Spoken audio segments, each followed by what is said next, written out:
Good morning বন্ধু বান্ধৱীসকল, আপোনালোক সকলোকে অসমীয়া ডেইলি ৰাশিফল চেনেললৈ স্বাগতম জনাইছোঁ। আজি সোমবাৰ 2025 মাৰ্চ মাহৰ 10 তাৰিখ আৰু অসমীয়া ফাগুন মাহৰ 25 তাৰিখ। আজি তিথি একাদশী, পক্ষ শুক্লপক্ষ। আজি সূৰ্য উদয় হ'ব 5:42 আৰু সূৰ্য অস্ত যাব 5:25। এতিয়া আহিছোঁ ৰাশিফলসমূহলৈ। মেষ ৰাশি। মেষ ৰাশিৰ জাতক জাতিকাসকলৰ শাৰীৰিক অৱস্থা অধিক ভাললৈ আহিব, যদিহে আপুনি নিজৰ সমস্যাসমূহ অন্যৰ লগত ভাগ বতৰা কৰে। কিন্তু মনত ৰাখিব যে এইবোৰ যদি আপুনি অৱহেলা কৰে তেন্তে পিছত আপোনাক অপকাৰ হ'ব পাৰে। ব্যৱসায় শক্তিশালী কৰিবৰ বাবে আপুনি আজি কিবা ডাঙৰ পদক্ষেপ ল'ব পাৰে, যাৰ বাবে আপোনাক কোনোবা ঘনিষ্ঠই আৰ্থিক সহায় আগবঢ়াব পাৰে। যদি আপুনি আপোনাৰ ঘৰুৱা দায়িত্বসমূহক নেদেখাৰ ভাও জোৰে, তেন্তে কিছুমান এনেকুৱা লোক আপোনাক খং কৰিব পাৰে যি অকল আপোনাৰ লগত একেলগে বাস কৰে। প্ৰেমৰ ছায়া আজি বাৰুকৈয়ে আপোনাক ছানি ধৰিব। কাৰ্যক্ষেত্ৰত আৰু ভালকৈ কাম কৰিবৰ বাবে নিজৰ দক্ষতাক আৰু ভাল কৰাৰ যত্ন কৰক। আজি আপুনি নিজকে বেলেগৰ গুৰুত্বৰ কেন্দ্ৰবিন্দু হিচাপে পাব আৰু এই গোটেইখিনি গুৰুত্ব আপুনি পাব আপোনাৰ সহযোগৰ পুৰস্কাৰ হিচাপে। আপোনাৰ জীৱনসংগী আজি শক্তি আৰু প্ৰেমেৰে ভৰপূৰ হ'ব। ঘৰৰ মানুহবোৰক সুখী আৰু সফল বনাবৰ বাবে ভগৱান কৃষ্ণক উপাসনা কৰক। এতিয়া আহিছোঁ বৃষ ৰাশিলৈ। বৃষ ৰাশিৰ জাতক জাতিকাসকলে জীৱনটোক ভৰপূৰভাৱে উদযাপন কৰিবলৈ নিজৰ উচ্চাকাংক্ষাসমূহক নিয়ন্ত্ৰণ কৰক আৰু যোগৰ সহায় লৈ আধ্যাত্মিক, মানসিক আৰু শাৰীৰিকভাৱে আপোনাৰ মন আৰু মগজুক অধিক শক্তিশালী কৰক। অপ্ৰত্যাশিতভাৱে আগমন হোৱা অতিথিৰ বাবে আপুনি যিবোৰ বস্তু অহা মাহত কিনিব লাগিব বুলি ভাবিছিল, সেই বস্তু আপোনাৰ অযথা খৰচ হ'ব পাৰে। কোনো ঐতিহাসিক ভাস্কৰ্যৰ ওচৰে পাজৰে ফুৰিব যোৱাৰ যোজনা বনিব পাৰে। ইয়াৰ ফলত ল'ৰা-ছোৱালী আৰু পৰিয়ালৰ সদস্যসকলক প্ৰয়োজনীয় সতেজতা লাভ কৰিব। সন্ধিয়া নামি অহাৰ লগে লগে এক আকস্মিক প্ৰেম ভাৱ আপোনাৰ মনটোক আৱৰি পেলাব। চাকৰি কৰা মানুহ আজি সমস্যাৰ সন্মুখীন হ'ব পাৰে। আজি নজনাকৈ আপুনি কিবা ভুল কৰি পেলাব, যাৰ বাবে আপুনি ওপৰৱালাৰ পৰা গালি শুনিব লগা হ'ব পাৰে। ব্যৱসায়ীসকলৰ বাবে আজিৰ দিন সাধাৰণ থাকিব। যদি আপুনি আজি ভ্ৰমণ কৰি আছে তেন্তে সকলো গুৰুত্বপূৰ্ণ দস্তাবেজ লগত ৰাখিবলৈ পাহৰি নাথাকিব। আপোনাৰ চিনাকি মানুহৰ কিছু কামৰ বাবে আপোনাৰ জীৱনসংগী আকৌ আপোনাৰ প্ৰেমত পৰি যাব পাৰে। নিজৰ মাকক আৰু মাকৰ বয়সৰ মহিলাবোৰক সদায় সন্মান আৰু সমীহ কৰি চলিলে ব্যৱসায় আৰু কামত সোনকালে উন্নতি লাভ কৰিব। এতিয়া আহিছোঁ মিথুন ৰাশিলৈ। মিথুন ৰাশিৰ জাতক জাতিকাসকলৰ নয়াৰ্থক চিন্তা মানসিক বেমাৰৰ ৰূপ লোৱাৰ আগতে আপুনি সেই ধাৰণাক শেষ কৰি দিয়ক। এইটো আপুনি দান পুণ্য আদি কামৰ জৰিয়তে কৰিব পাৰিব, যিয়ে আপোনাক মানসিক প্ৰশান্তি প্ৰদান কৰিব। দিনৰ আৰম্ভণিতে আপোনাৰ আৰ্থিক লোকচান হ'ব পাৰে, যাৰ ফলত গোটেই দিন বেয়া যাব পাৰে। আপুনি নিজৰ ঘৰখনত কিছু ধনাত্মক পৰিৱৰ্তন আনিব লাগিব। প্ৰিয়জনৰ স্বাস্থ্য বেয়া হোৱা বাবে আপোনাৰ প্ৰেম সম্বন্ধত অশান্তি আহি পৰিব।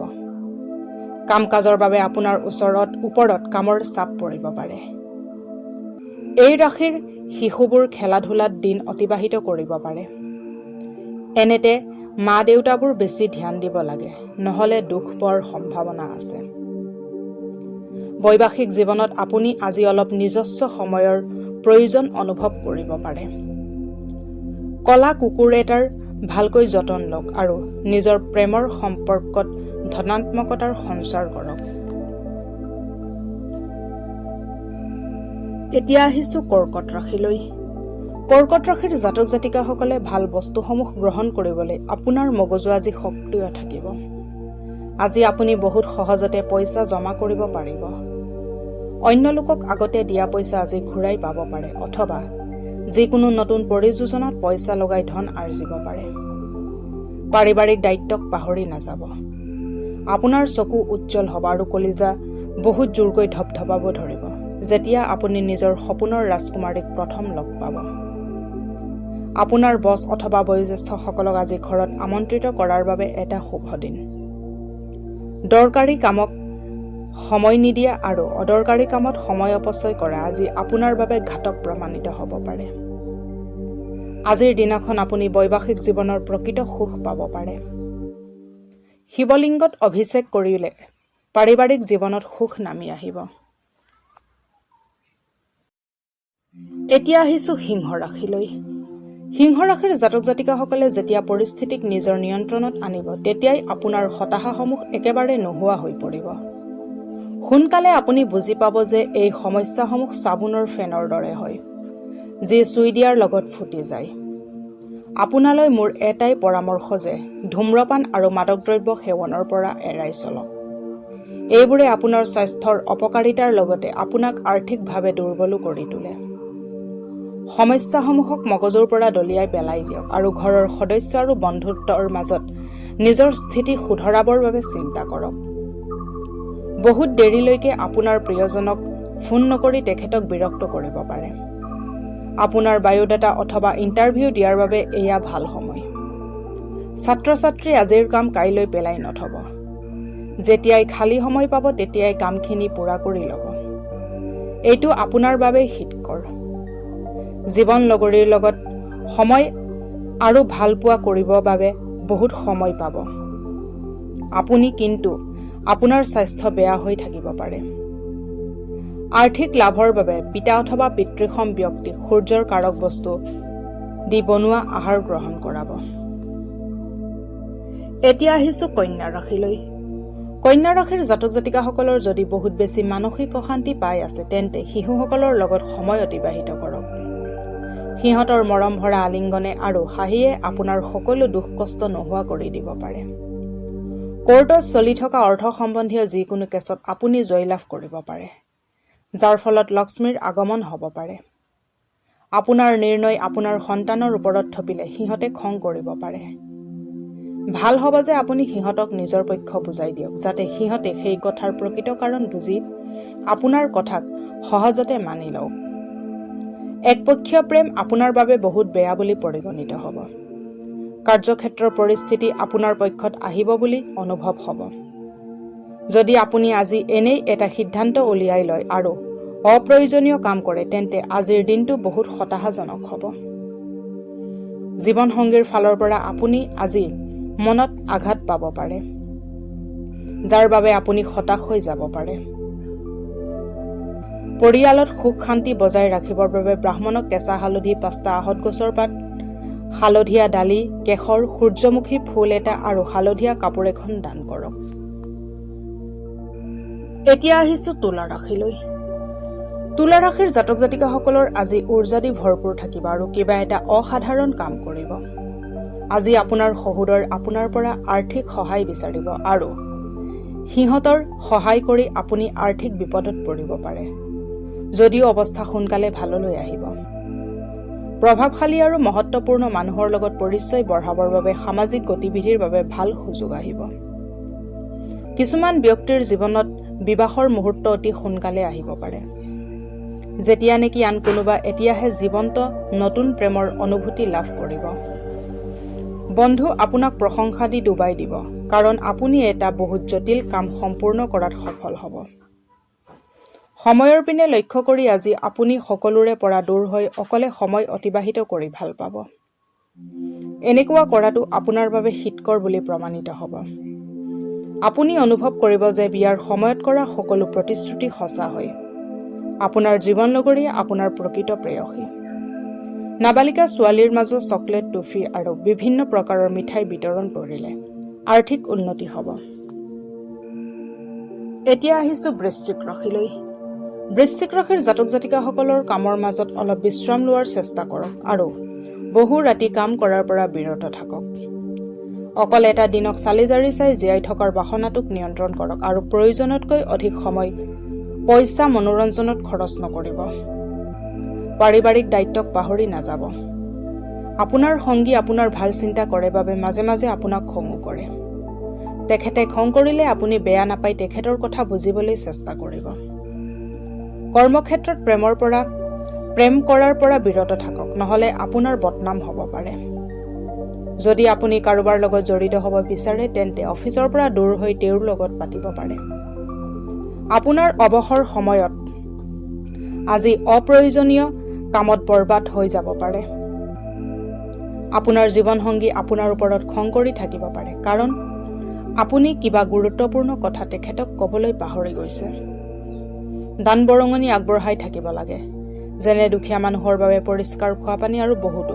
এনে কৰিলে জীৱনত ইতিবাচক আৰু সৌভাগ্য কঢ়িয়াই আনে। এতিয়া আহিছোঁ ধনু ৰাশিলৈ। ধনু ৰাশিৰ জাতক জাতিকাসকলৰ আজিৰ দিনটোত এনে কাম কৰিবৰ বাবে বহুত উপযুক্ত, যি কাম কৰিলে আপুনি বহুত ভাল অনুভৱ কৰি থাকে।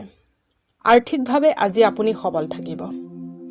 গ্ৰহ আৰু নক্ষত্ৰৰ উপস্থিতিয়ে আপোনাক আৰ্থিক উপাৰ্জনৰ বহুত বাট দেখুৱাব। দিনৰ উত্তৰাৰ্ধত হঠাৎ অহা যিকোনো ভাল খবৰে গোটেই পৰিয়ালকে সুখ আৰু আনন্দ প্ৰদান কৰিব। অলপ মনোমালিন্য হোৱাৰ পিছতো আজি আপোনাৰ প্ৰেম জীৱন ভালে যাব। আপুনি নিজৰ সংগীক সুখ দিয়াত সফল হ'ব। আপোনাৰ কাম কৰাৰ শৈলী কিছুমান সহকৰ্মী একদমেই পচন্দ নকৰিব, কিন্তু আপোনাক সিহঁতে এই বিষয়ে নক'ব। যদি আপুনি অনুভৱ কৰে যে ফলাফল আপুনি ভবামতে নাহিব, তেন্তে আপুনি যোজনাক আকৌ বিশ্লেষণ কৰি আকৌ তাত শুধৰণি কৰিব পাৰে। ঘৰৰ পৰা বাহিৰত ওলাই আজি আপুনি সতেজ বতাহত খোজ কাঢ়িব ভাল পাব।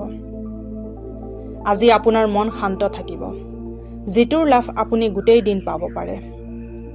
বৈবাহিক জীৱনৰ অকলে থকাটো বহুত আৱশ্যক, কিন্তু আজিৰ দিনাখন আপোনালোক দুয়োজন এজনে আনজনৰ বেছি কাষ চাপিব। কৰ্মজীৱনত নিৰবিচ্ছিন্ন অৰ্থনৈতিক লাভৰ বাবে পূজাঘৰ অথবা পূজাস্থল অথবা ঘৰৰ মন্দিৰৰ ঠাইডোখৰ একেই জেগাতে ৰাখিব, কদাপিও পৰিৱৰ্তন নকৰিব। এতিয়া আহিছোঁ মকৰ ৰাশিলৈ। মকৰ ৰাশিৰ জাতক জাতিকাসকলে অবাঞ্ছিত চিন্তাধাৰা মগজু ছানি ধৰিব পাৰে। নিজকে শাৰীৰিক ব্যায়ামৰ মজা ল'ব দিয়ক, কাৰণ খালী মগজু শয়তানৰ ঘৰ। আপোনাৰ ভৱিষ্যতক সমৃদ্ধ কৰিবৰ বাবে আপুনি অতীতত যিমান অৰ্থ বিনিয়োগ কৰিছিল, সেইবোৰৰ ফলস্বৰূপ ফল আজি পাব। আপুনি কিবা ভাল খবৰ এটা পাব পাৰে, যি অকল আপোনাক আৰু আপোনাৰ পৰিয়ালক ৰোমাঞ্চিত কৰি দিব। আপোনাৰ ৰোমাঞ্চক নিয়ন্ত্ৰণ কৰাৰ প্ৰয়োজন আছে। সন্ধিয়াৰ সময়খিনি ভালকৈ অতিবাহিত কৰিবলৈ কিছু ভাল যোজনা পৰিকল্পনা কৰক আৰু চেষ্টা কৰক যাতে এই সময় অধিক প্ৰেম ভাল পোৱা হওক। যদি আপুনি বেলেগৰ ওপৰত কামৰ চাপ অধিক দিব, তেন্তে তেখেতসকলে আপোনাক খং কৰিব পাৰে। সেইবাবে যিকোনো নিৰ্ণয় লোৱাৰ আগতে প্ৰয়োজনক বুজিব চেষ্টা কৰিব।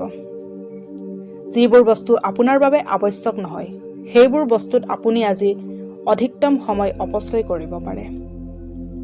আজি আপুনি আৰু জীৱনসংগীয়ে ভাল সংবাদ লাভ কৰিব পাৰে। যিবোৰ ঠাইত পানীৰ বহুত সমস্যা, সেইবোৰ ঠাইত বিনামূলীয়া পানী বিতৰণ কেন্দ্ৰ এটাৰ স্থাপন কৰক। এনেকুৱা সমাজৰ হৈ কাম কৰিলে শনি প্ৰসন্ন হ'ব আৰু কাৰ্যালয়ত আপোনাৰ সুনাম হ'ব। এতিয়া আহিছোঁ কুম্ভ ৰাশিলৈ। কুম্ভ ৰাশিৰ জাতক জাতিকাসকলৰ হাঁহিমুখীয়া স্বভাৱে অন্যক সুখী কৰিব। নতুন যোজনা এটা আপোনাৰ চকুত লাভান্বিতৰ দৰে দেখিব, কিন্তু আশা কৰা মতে আপোনাক লাভ দিব নোৱাৰিব। বিনিয়োগ কৰা সময়ত অতি সোনকালে কোনো নিৰ্ণয় নলয় যেন। ঘৰত ভালকৈ চলি থাকিবলৈ সকলোৰে লগত মিলিজুলি কাম কৰক। আজি আপুনি নিৰাশ হ'ব পাৰে, কাৰণ আপুনি ভবামতে আপোনাৰ প্ৰিয়জনৰ লগত ফুৰিব যোৱাৰ পৰিকল্পনাৰ জটি পৰিব পাৰে। যদি আপুনি এদিনৰ বাবে ছুটি ল'ব বিচাৰে, তেন্তে চিন্তা নকৰিব। আপোনাৰ অনুপস্থিতিত সকলো কাম ভালভাৱে চলিব, আৰু যদি হঠাৎ কিবা অসুবিধাও আহি পৰে, তেন্তে আপুনি সোনকালে আহি সেই সমস্যা সমাধান কৰিব পাৰে। জীৱনসংগীৰ লগত সময় অতিবাহিত কৰিবৰ বাবে আজি আপুনি অফিচৰ পৰা সোনকালে ওলাব পাৰে, কিন্তু বাটত অত্যধিক ভিৰৰ বাবে আপুনি এনেকুৱা কৰাত ব্যৰ্থ হ'ব। যদি আপুনি আৰু আপোনাৰ জীৱনসংগী খোৱা বোৱাত অলপ লগাতকৈ অধিক ধ্যান দিয়া আৰম্ভ কৰে, তেন্তে আপোনালোকৰ স্বাস্থ্যৰ ওপৰত বেয়া প্ৰভাৱ পেলাব পাৰে। আৰ্থিক ৰূপে সফল হ'বৰ বাবে মিহলি আটাৰ ৰুটি বনাই লৈ পক্ষীক খুৱাওক। এতিয়া আহিছোঁ মীন ৰাশিলৈ। মীন ৰাশিৰ জাতক জাতিকাসকলে সুখী দিনৰ বাবে মানসিক অশান্তিৰ পৰা বাচি থাকক। আপুনি বেলেগৰ ওপৰত অধিক খৰচ কৰিব পাৰে। সমস্যাসমূহক মগজুৰ পৰা দলিয়াই পেলাই দিয়ক আৰু ঘৰৰ সদস্য আৰু বন্ধুৰ মাজত নিজৰ স্থিতি শুধৰাবৰ বাবে চিন্তা কৰক। আপুনি আজি প্ৰেমত এক ঐশ্বৰিক অনুভূতিৰ অনুভৱ কৰিব। এই অনুভূতিক অনুভৱ কৰিবৰ বাবে অলপ সময় নিজৰ লগত অতিবাহিত কৰক। আজিৰ দিনটোত আপুনি বহুত সক্ৰিয় হৈ থাকিব আৰু বহুত মানুহৰ লগত দেখা কৰাৰ সৌভাগ্য হ'ব। মানুহ আপোনাৰ পৰা উপদেশ বিচাৰিব আৰু আপুনি যিয়ে নকওক কিয় একো কোৱা অবিহনে আপোনাৰ কথা মানি ল'ব। ঘৰৰ সকলো কাম শেষ কৰাৰ পিছত আজি এই ৰাশিৰ গৃহিণীসকল গোটেই দিন আৰামত টিভি অথবা মোবাইলত চিনেমা চাব পাৰিব। যদি অলপ চেষ্টা কৰা যায় তেন্তে আপোনাৰ জীৱনসংগীৰ লগত আজিৰ দিনটো বহুত ৰোমান্টিক ধৰণে অতিবাহিত হ'ব পাৰে। আহঁত গছত পানী অৰ্পণ কৰিলে আৰু তাৰ পৰিক্ৰমা কৰিলে সুস্বাস্থ্য অটুট থাকিব। আজিলৈ ৰাশিফলৰ ভিডিঅ'সমূহ ইমানেই। যদি ভিডিঅ'বিলাক ভাল লাগে লাইক কৰিব, কমেণ্ট কৰিব, শ্বেয়াৰ কৰিব আৰু ডেইলি ৰাশিফলৰ ভিডিঅ'সমূহ পাই থাকিবলৈ চেনেলটো ছাবস্ক্ৰাইব কৰি ৰাখিব। ধন্যবাদ।